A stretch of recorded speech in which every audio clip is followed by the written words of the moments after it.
Administração e Ciências Contábeis aqui pela FUCAP.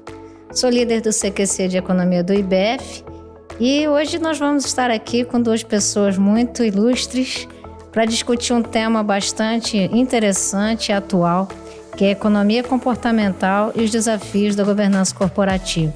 Então, eu estou com o professor Dr. Poliano, que é professor aqui na FUCAP também, vou deixar que ele se apresente. E estou com o Pedro Henrique Mariano, que é aluno de MBA aqui da FUCAP. O professor Poliano é membro do CQC de conteúdo a parte de ESG, né? E é muito legal que a gente está fazendo um podcast que está unindo os dois grupos de conteúdo, nos dois CQCs. E o Pedro também é membro do IBF, né? E do CQC de Economia. Então, vou pedir que vocês se apresentem. Vou começar pela casa, o Pedro, por mais tempo de casa aqui, que ele estava reivindicando os direitos. Poliano. Professora, apresente-se para nós. Obrigado pelo convite, Flávio. Um prazer estar aqui com o Pedro também. Então, meu nome é Poliano, eu sou professor associado da FUCAP, pesquisador na FUCAP, vice-coordenador do doutorado e do mestrado acadêmico da instituição, membro do IBF e, como a Flávia falou, né, membro do CQC de ESG, e é bem legal estar podendo ter essa troca aqui com o CQC de Economia e a gente falar de um tema tão atual, que é economia comportamental e o que a gente tem aí de intersecção com governança corporativa, que é minha área, que eu atuo aqui na FUCAP já há muito tempo, aí, quase 10 anos, né? Ótimo. Bom, eu sou o Pedro, eu trabalho como controller e eu atuo como consultor e gerente nas áreas de controladoria, planejamento e finanças. Sou membro do CQC de Economia, como a professora Flávia citou. A minha formação é na área de TI, em ciência da computação, e minha trajetória me levou para a área de negócios, né, de finanças. Então, é um prazer estar aqui dividindo a mesa com vocês também. Que ótimo. Então, vamos dar início aí a esse assunto, né, que instiga aí a curiosidade de todos, aí, de quem está acompanhando. Acho que a gente vai ter um bate-papo aí que vai acrescentar, principalmente porque, dentre aquilo que muitas vezes espera-se que as pessoas tomem de decisão para otimizar a lucratividade da organização e até mesmo, né, gerar preço, valorização da ação no longo prazo, existem aí vários fatores que impactam, né? A teoria da agência, ela discute isso, nesse conflito de interesse entre a decisão que um agente toma, que um diretor de empresa toma, e aquilo que seria a melhor decisão, a decisão ótima para um dono de organização e para todos os stakeholders, que são aqueles envolvidos e interessados no negócio da organização. A gente sabe que isso vai muito além da lógica de uma decisão ótima. Existem vários fatores aí, como arquitetura de escolha, viés cognitivo, a parte de mentalidade de rebanho, que são discussões aí que a gente ficaria uns 3 podcasts falando. Mas o nosso objetivo principal aqui é focar nessa questão do oportunismo, de tomar uma decisão visando, muitas vezes, o próprio objetivo, a própria lucratividade, e não essa ideia de todo. E aí queria ouvir um pouquinho vocês, né? Acho que deixar o Poliano falar primeiro, depois o Pedro aí, né? Assim, vocês vão fazendo a dobradinha, a gente fica muito à vontade. Mas a ideia, assim, o primeiro argumento que eu queria trazer é justamente esse. A gente tem um conjunto, né? Esperava-se que as pessoas que estão em cargos de direção numa organização tomassem as melhores decisões em prol do objetivo final, que é o lucro, que vai ser dividido com todos, que vai reverberar ali até na sociedade.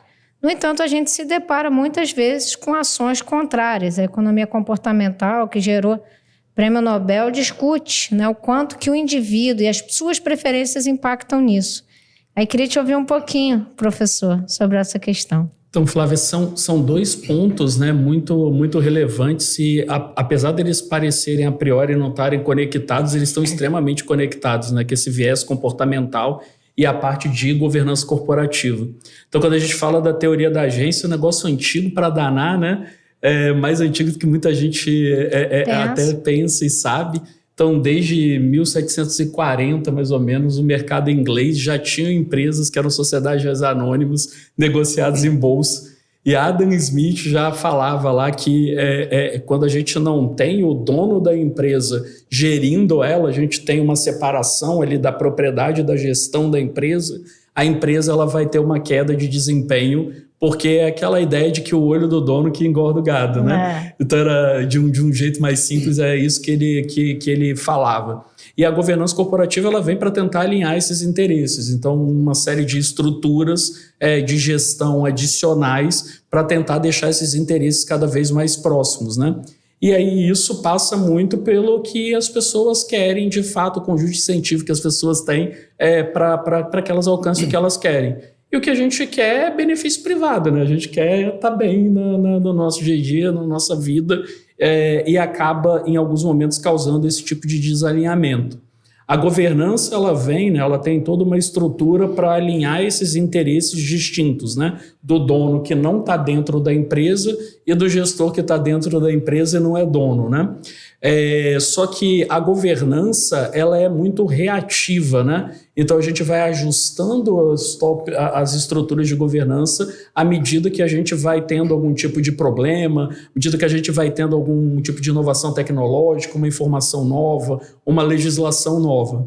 E o viés comportamental, ele não é reativo, né? Ele acontece a todo momento e ele ele é indutivo, né? Ele induz as pessoas a tomarem decisões. E aí acaba que a governança ela não tem a mesma velocidade que o viés comportamental, que os investidores, que tanto atrapalha os investidores têm, e ela não consegue responder na velocidade que a gente gostaria, né?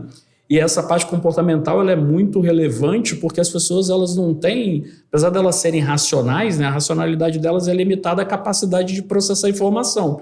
Então eu não consigo, vou comprar uma ação da Apple, né, e vou comparar isso com todas as outras alternativas que eu tenho para fazer uma compra com aqueles dólares lá que eu quero comprar essa ação. Eu não vou, hipótese alguma, conseguir fazer esse tipo de análise. E aí acaba que a gente se apega a questões heurísticas, a experiências passadas, e o que faz a gente tomar decisão não são, por exemplo, as boas estruturas de governança, saber que a gente está fazendo investimento de longo prazo, a gente se ancora nessas coisas que a gente vivenciou, e aí a gente acaba tendo um delay, né? Um atraso, né? A governança vindo corrigir problemas que foram asseverados aí por culpa desses vieses comportamentais e cognitivos, né? Que acaba deixando os princípios da governança de lado, né? Se a gente for pensar a governança corporativa ali, os pilares, elas estão estruturados sobre responsabilidade corporativa. Não posso tomar uma decisão pensando só no meu CPF. Né? Assim, enquanto diretora de uma empresa, eu teria que tomar decisão pensando em todos os CPFs ali envolvidos, né? E tenho que pensar ali na accountability, que é a prestação de contas que a gente precisa entregar sobre aquela organização para todos os stakeholders.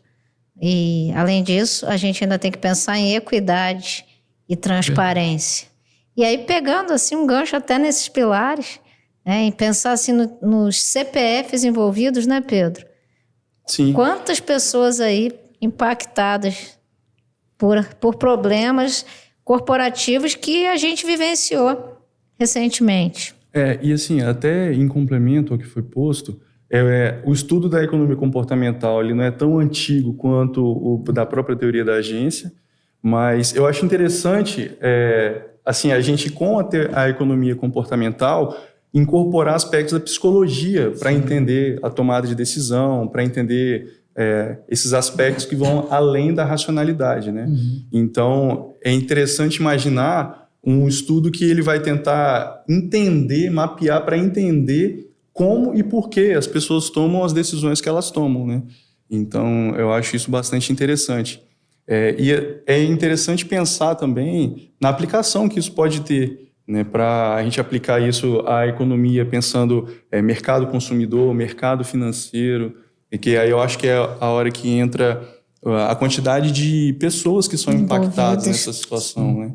Não só necessariamente pessoas de dentro da agência, de dentro da corporação, que eventualmente pode passar por algum problema de governança, né, nesse sentido, mas também com toda a cadeia de fornecedores, de suprimentos, outras pessoas e empresas que se relacionam com essa corporação, né?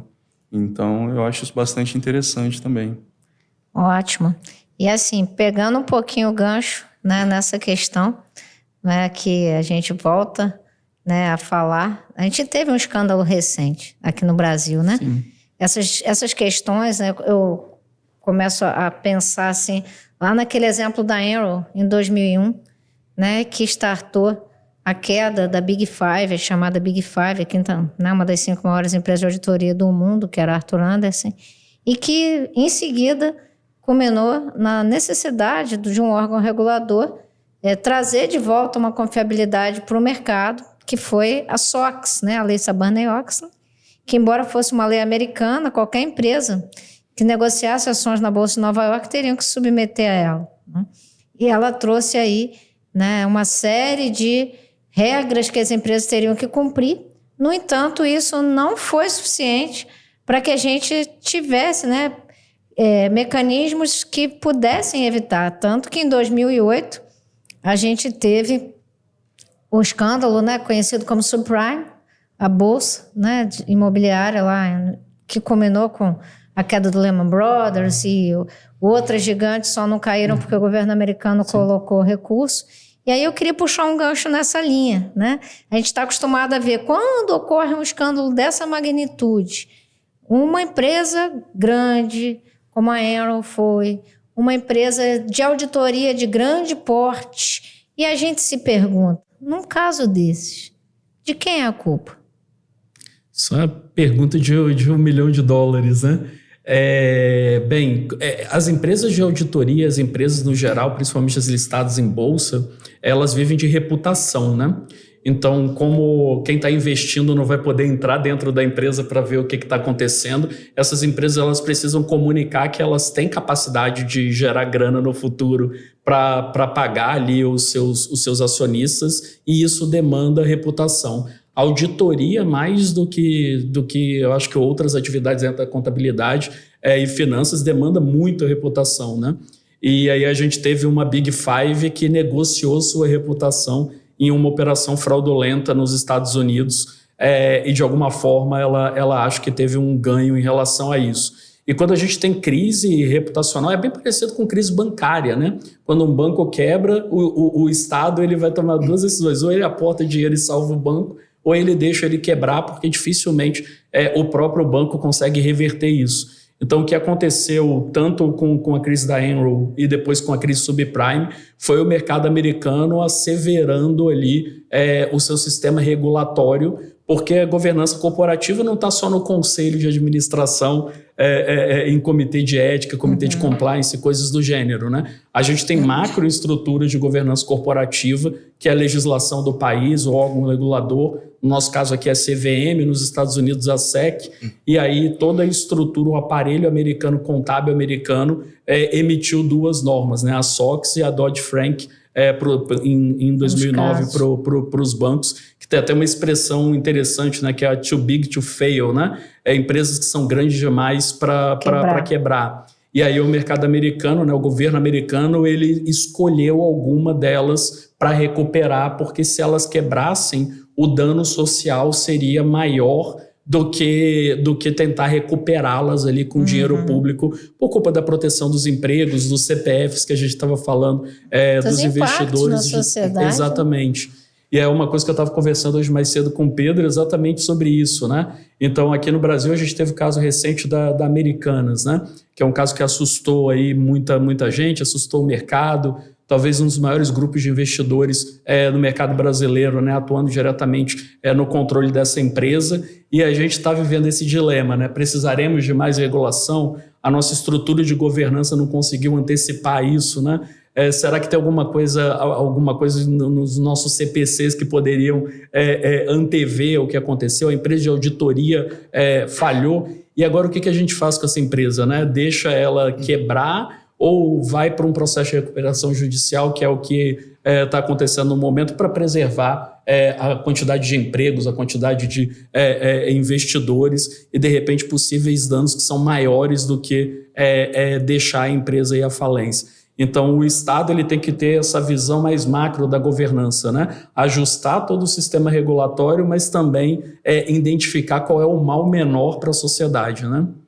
Primeiro que, além das instituições reguladoras, a gente consegue imaginar o impacto que isso tem em outras personagens dessa história. Então, por exemplo, instituições financeiras que concedem crédito já tiveram taxa de crédito aumentada, aumentando o que elas demandam de garantias, reduzindo prazos de pagamento, né? De repente, imagina a política de concessão de crédito ou de relacionamento mesmo. Aumenta o risco. Aumenta o risco, aumenta o risco para os fornecedores envolvidos, né? E falando de impacto, a gente falando de CPFs, você falou de clientes, de investidores, de colaboradores. A gente tinha aqui, numa situação específica, né, nesse caso pontual, a gente está falando de mais de 40 mil colaboradores que estavam envolvidos, né, e que entram num cenário de incerteza do que pode vir. A gente estava falando também de mais de 130 mil CPFs de investidores. Então, só numa conta bem rasa, 170 mil CPFs envolvidos. Então, sem contar os fornecedores, né, Pedro? Sem contar fornecedores. Sem contar clientes, que queiram ou não. Aí está falando de CPFs diretos, né? Pessoas que investiram direto e trabalham diretamente na empresa. E isso é conflito de agência na veia, né? A gente tinha ali um pequeno grupo que tinha informação, né? A gente volta lá naquela questão de assimetria informacional. Um pequeno grupo com informação acerca da empresa e uma grande massa de pessoas que acreditavam naqueles números que estavam lá, né, Pedro? Sendo publicados.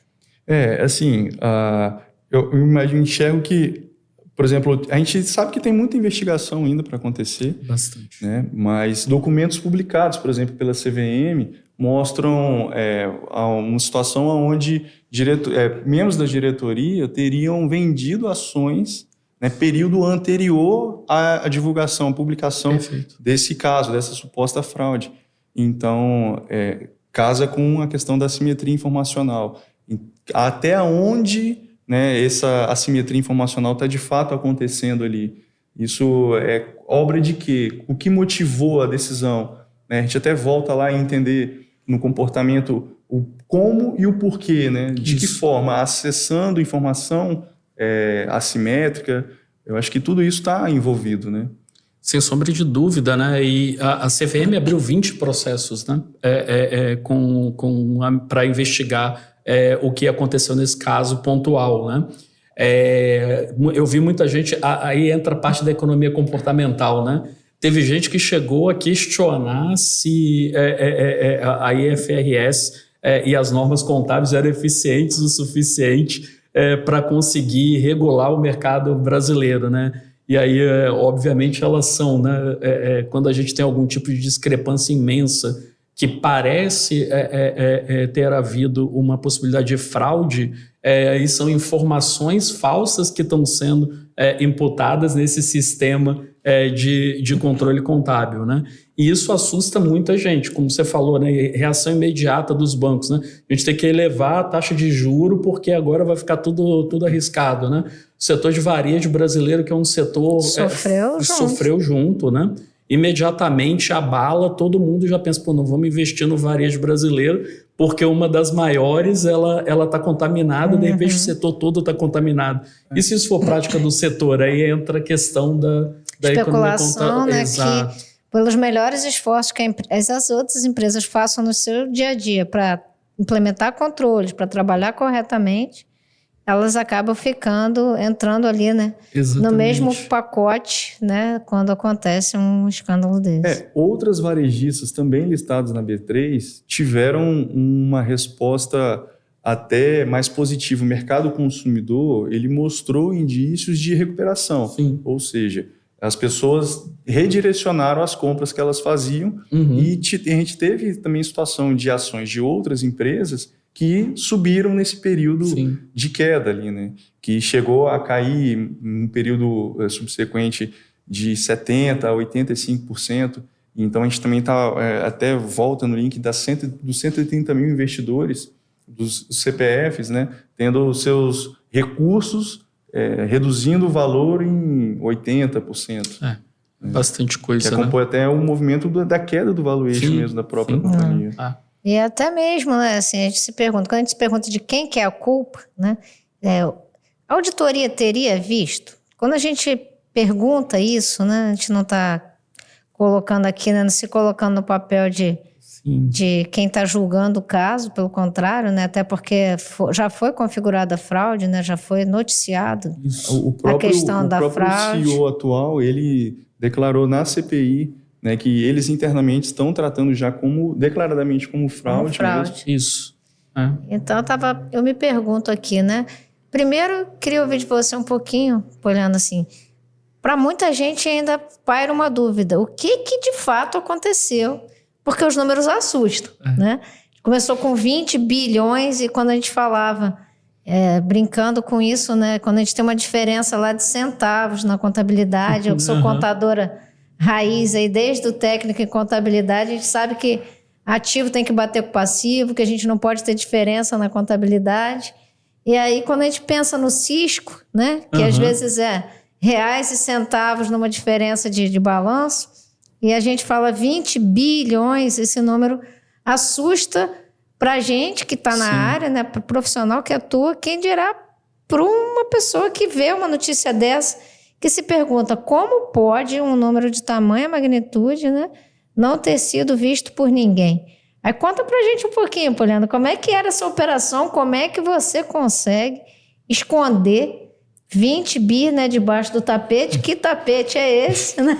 Que, na verdade, acabou não sendo 20 bi, o número já dobrou. Já aumentou e a gente não sabe aonde termina e qual que é o número certo. Até que esse processo da RJ, né, da recuperação judicial, finalize. É verdade, né? Primeiro, pegando o gancho do teu primeiro comentário, se a auditoria ela tem responsabilidade ou não, o entendimento do atual CEO da Americana é que, de certa forma, sim, porque ele trocou a empresa de auditoria para investigar o que foi feito em termos de auditoria também do ano de 2021 no ano de 2022, né? O que a Americana fez tem um nome pomposo, né? O Forfait, né? Então, é uma política ali que, bem, as empresas de varejo, elas têm ali compras que elas vendem a prazo, né? Então, isso é chamado lá em contabilidade de recebíveis. E, às vezes, por necessidade de ter grana em caixa, né? Por necessidade de capital de giro, então a tesouraria lá fica na contabilidade sempre desesperada, né? Eu quero ter só tesouraria positiva, né? Preciso ter dinheiro lá para pagar. Como se diz no Wall Street, lucro é opinião, caixa é fato. Exatamente. E aí briga com a outra parte que quer investir tudo, né? E tem que colocar tudo para render. Então, por uma necessidade de capital de giro, às vezes a varejista ela tem que vender esses recebíveis, né? Então são promessas aí de pagamento no futuro para bancos, né? E aí elas vendem isso, obviamente, como se fosse desconto. Aquela duplicata descontada que a gente tinha no passado. Exatamente, não é nem como se fosse... É uma duplicata descontada, só que ela é feita eletrônica agora, né? E aí é uma operação ali de descontar duplicatas mesmo, né? E aí o que a Americana fez foi, ao invés de declarar que ela tinha essas duplicatas descontadas, né, ela pegou esses recebíveis e declarou como receita.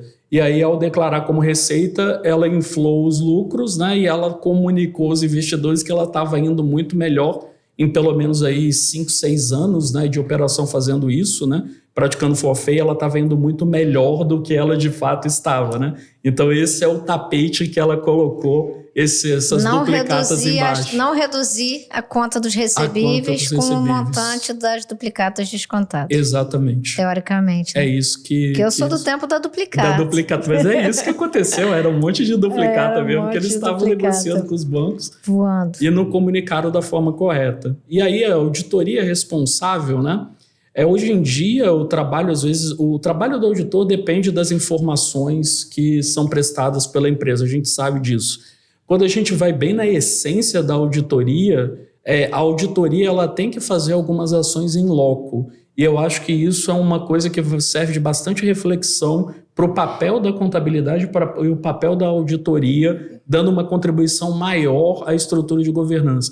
Não é em loco toda hora, mas se você está olhando para estoque, por exemplo, faz bastante sentido você ir em loco olhar se aquele estoque de fato está lá, né? Então, eu acho que a gente tem que rever esses processos. Então, hoje, com esse monte de norma, né, puxando um gancho aqui para o meu sardinha um pouco para você que é de ESG, esse monte de norma na área de sustentabilidade que está por vir, né, 2 já emitidas, né, o IFRS S1 e o IFRS S2, né, que em breve vão ser adaptadas aqui para o Brasil. Então, já se pede agora que as empresas elas façam o seu inventário de emissão de gás de efeito estufa com escopo 3. O que é o escopo 3? É olhar minha cadeia de valor inteira, né? Toda a minha cadeia de suprimento. Então, todos os meus fornecedores e os meus clientes, eu vou ter que fazer o acesso ao inventário de gás de efeito estufa deles para fazer a evidenciação contábil. Como que eu vou fazer isso? Só com o que a gente chama de formulário de referência, eu mando, a pessoa preenche, ou eu vou ter que ir em loco para checar a materialidade disso, né? Então, eu acho que as coisas no mundo têm ficado muito velozes, né? Isso assevera aí esses vieses heurísticos da economia comportamental. A gente pode e deve usar muita tecnologia, mas algumas coisas eu acho que tem que ser feitas em loco, né? Eu ia perguntar isso. Justamente, eu vou direcionar um pouquinho para o Pedro, que é a área dele, né? Como que a tecnologia da informação pode ajudar nisso, né, Pedro? Sim, como é que a gente, né, puxando um gancho assim para essa evolução de como se fazer a contabilidade, e eu até brinco com os alunos que ninguém me contou, eu vi essa evolução acontecer, eu trabalhei fazendo nota à mão, lançando notas duplicadas em livro de contas a receber, fazendo diário, tudo isso. E a tecnologia, ela trouxe uma série de impactos positivos aí para o exercício da profissão e para a geração das informações contábeis, né, demonstrações financeiras, que são a base da tomada de decisões de quem está no mercado investindo. E aí vou te passar duas questões numa só aí para a gente esquentar esse assunto. Primeiro, assim, a tecnologia pode ajudar, dado que agora a gente não precisa mais ter papel, os dados estão ali, a gente tem inteligência artificial, então como que a tecnologia pode ajudar e será que ela poderia ter contribuído para evitar que isso acontecesse? Assim, a primeira parte da pergunta, a tecnologia pode ajudar? Objetivamente, sim, pode. Mas de cara, assim, logo de imediato, existe um fato que, da mesma forma que a auditoria ela tem atividades em loco, mas ela está sujeita ao que é trazido para ela de informação, da mesma forma, assim, as tecnologias elas são ferramentas para otimizar, para apoiar a gente no dia a dia. Porém, assim, também depende muito da forma como as tecnologias são aplicadas, como elas são usadas. Então, assim, a gente se depara ao longo da jornada, com situações em que, às vezes, tem escassez de informação. Sim. Né? Então, toda a tomada de decisão fica prejudicada nisso, em todas as esferas, a tomada de decisão ela fica frágil, fica pobre. Porém, também, assim, existem cenários em que existe uma abundância tamanha de informação que, às vezes, é difícil você ter a certeza de qual das fontes de informação é a mais adequada para aquela visão e aquele propósito que você tem ali à frente. Então, assim, essa parte ela é fundamental, a gente entender isso. Porque quando a gente, assim, além de caminhar para a área de negócio, essa parte de gestão da informação também é uma coisa que acabei vivenciando muito. A princípio, é muito rotineiro a gente se deparar com situações que falam assim, essa informação está certa ou ela está errada. Depende. Calma, dá um passo atrás. Quem está consumindo? Qual que é o conceito? Quais são as regras de negócio? Então, não é necessariamente preto no branco, não é sim ou não. Porém, assim, essas ferramentas elas precisam ser bem utilizadas para elas realmente servir ao propósito delas, né? É interessante esse gancho que você puxou, que me leva a pensar, né, que muita gente me para assim, nossa, Flávia, você fez contabilidade? Nunca iria fazer exatas. Eu digo, não, mas contabilidade não é ciência exata. Contabilidade é uma ciência social aplicada. E aí, quando a gente se depara com isso, né, a gente sabe que essa questão da subjetividade, ela foi potencializada, inclusive, pelo IFRS. Sim. Pela adoção dos princípios, das normas internacionais de contabilidade, que ao mesmo tempo que trouxe um benefício para essa geração da informação, a gente não está tão engessado, né, de seguir exatamente o que a Receita Federal dizia em relação ao tempo de vida útil de um bem, por exemplo. Sim. Né? Você tinha uma máquina que a Receita dizia, vai durar 10 anos.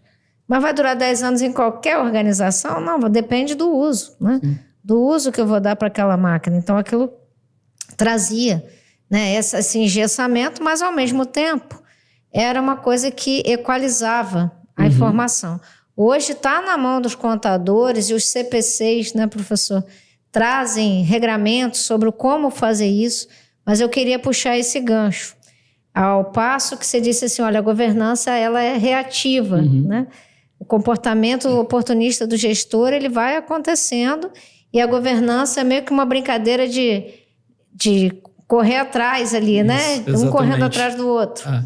Mas você percebe que o IFRS poderia estar trazendo mais à tona esse aspecto, por trazer mais à tona esse aspecto subjetivo, ele poderia estar levando as pessoas a usarem mais essa subjetividade, essa questão da contabilidade não ser, como o Pedro falou, preto no branco, 2 mais 2 é igual a 4, para levar para um viés para o viés mesmo, né? De informação. Mais subjetivo, mais interpretativo.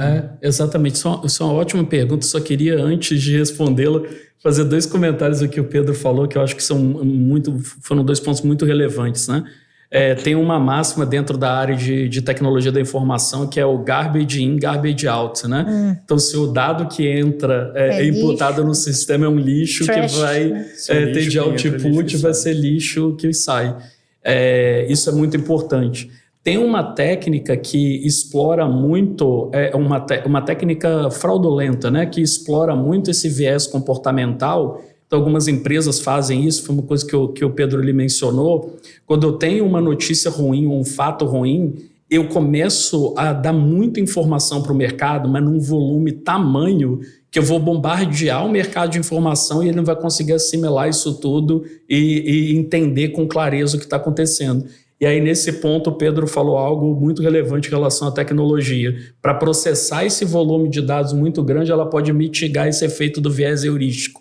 Então, a empresa está me bombardeando, eu vou treinar um chatbot aqui para separar o que é o joio do trigo, eu vou ficar só com a informação de qualidade e vou trabalhar com ela. E aí, voltando à sua pergunta, né, tem um trabalho, se eu não me engano, eu vou errar a data, provavelmente, mas é de Chevy Tang 2005, se eu não me engano, que eles fazem uma análise de uma coisa que eles chamam de matching contábil, né, que é a correspondência contábil, essa contabilidade mais conservadora, digamos assim, não no conservadorismo lá no sentido de Basu, mas essa contabilidade mais lá do Luca Pacioli, né, das partidas dobradas. E aí eles argumentaram que quando a gente começa a ter valor justo, né, que é a base do IFRS, e a gente dá essa... é subjetividade, mas eu vou chamar de discricionariedade para o contabilista ali, comunicar da melhor forma possível qual é a posição contábil financeira da empresa, que isso deteriora o que é a função da contabilidade, que é produzir informação de qualidade para tomada de decisão estratégica. Essa é a função e a missão da contabilidade. É isso que nós que atuamos nessa área fazemos. E aí, por vários erros metodológicos, eu sei que estou falando de nomes muito grandes da academia, mas errado é errado, né? Eles concluíram que o valor justo ele deteriora a qualidade do conteúdo informacional dos números contábeis. E eles erraram várias coisas, eu não vou adentrar nisso, né? Mas se alguém tiver interesse, pode me mandar uma mensagem, eu falo específico disso, né? Eu já conduzi vários estudos dentro dessa área. E o que a gente consegue mostrar, tem uma coisa chamada de persistência do lucro, é que mesmo com o IFRS e a própria SEC, eles aumentando essa subjetividade, essa discricionariedade, eu consigo explicar o lucro de amanhã com o lucro de hoje. Sim. Então, enquanto eu tiver persistência no lucro, enquanto o meu lucro de hoje for um bom preditor do lucro de amanhã, isso é uma boa informação contábil para eu tomar a decisão. Então, o problema não está na discricionariedade. Pelo contrário, quando a gente dá esse caráter subjetivo, a gente permite que as empresas, em momentos pontuais, comuniquem melhor a especificidade do que está acontecendo naquele momento, né? Então, o efeito era para trazer transparência. Exato. E eu acredito que ela vem. Sim. Porque se for uma coisa sistêmica que toda hora está se usando o argumento da subjetividade, isso é fraude. Porque aí, sistemicamente, você está falando que a cada trimestre você tem uma coisa subjetiva no teu balanço. Isso tem alguma coisa errada. Esses são eventos muito pontuais, né? De que você muda completamente a configuração por algum tipo de critério subjetivo. Um dos caras mais conservadores dentro dessa área de avaliação de empresas, né, que é o Aswaf Damodaran. Ele tem um excelente livro na área de análise de investimentos. Ele tem lá os 10 mitos do valuation, né? Desses 10, se eu não me engano, 7 falam que métodos quantitativos e técnicas sofisticadas de finanças não tiram caráter subjetivo do negócio. A subjetividade é inerente do negócio. Uma contabilidade engessada, para mim, ela não ajusta tão bem com o negócio do que uma contabilidade de valor justo. Que a gente... essa flexibilidade de você ajustar, né? Não é ajustar os livros, a gente fala muito isso, né? Ajuste as decisões e não os livros. Isso, são as decisões, perfeito. E aí, assim, é um tema, né? Que se a gente teria assunto para ficar aqui em vários podcasts, né? Porque falando sobre isso já me veio cookie jar. Exato. Né? Você guardar o biscoitinho ali para... Né? Guarda o lucro, suaviza o lucro, deixa o lucro... Né? Quando você fala isso aí, não, o lucro de hoje explica o de amanhã. Isso. Né? Então, às vezes até, de alguma forma, manipulando o comportamento das pessoas econômico, né? Na hora porque se a gente pensar no caso emblemático que a gente citou aqui, por quantos anos foi dito que o caso Americanas, né? No caso Americanas, que isso acontecia. Isso. Mas a gente vai precisar ir para a reta final do nosso podcast. E o bate-papo foi tão gostoso. É verdade. Né? Ainda mais juntando 2 CQCs, né? Aí a pergunta final é assim, pensando um pouco sobre o impacto disso. Né? E aí o Pedro é o CQC de Economia e o Poliano é o CQC de ESG. E aí eu gostaria que vocês dois resumissem aí a fala de vocês aí, uma breve fala pensando assim, economicamente, quando ocorre uma fraude dessa, exemplo do que foi na Americana, você já apontou um pouco, Pedro, mas o que isso efetivamente trouxe para a economia, né? E o que isso nos preocupa em termos de bolsa de valores, né? de ações, enfim. E ao professor Poliano, o que isso impacta em termos de sustentabilidade e de toda essa pauta de ESG que a gente tem trabalhado tanto nos últimos dias.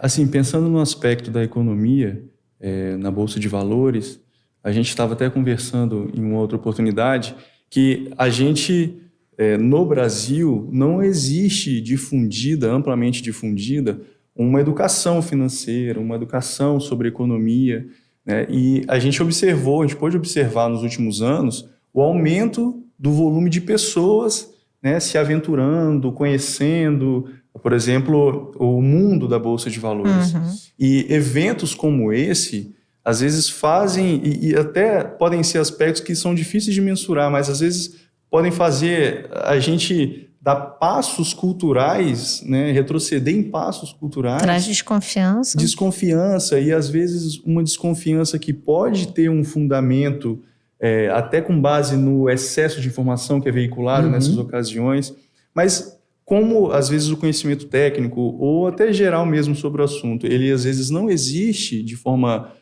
sólida, pode ser que às vezes, impactos no mercado, impactos para as empresas, até no consumo, tenham influências que são infundadas, que não têm uma base econômica real. Né? Então, em termos de colaboradores, foram quantos mesmo? 40 mil colaboradores envolvidos. No caso da Americanas, né? Muita gente. Quantos CPFs investidores? Mais de 130 mil. Fora fornecedores e clientes que queiram ou não, se preocupam, né? São stakeholders, né?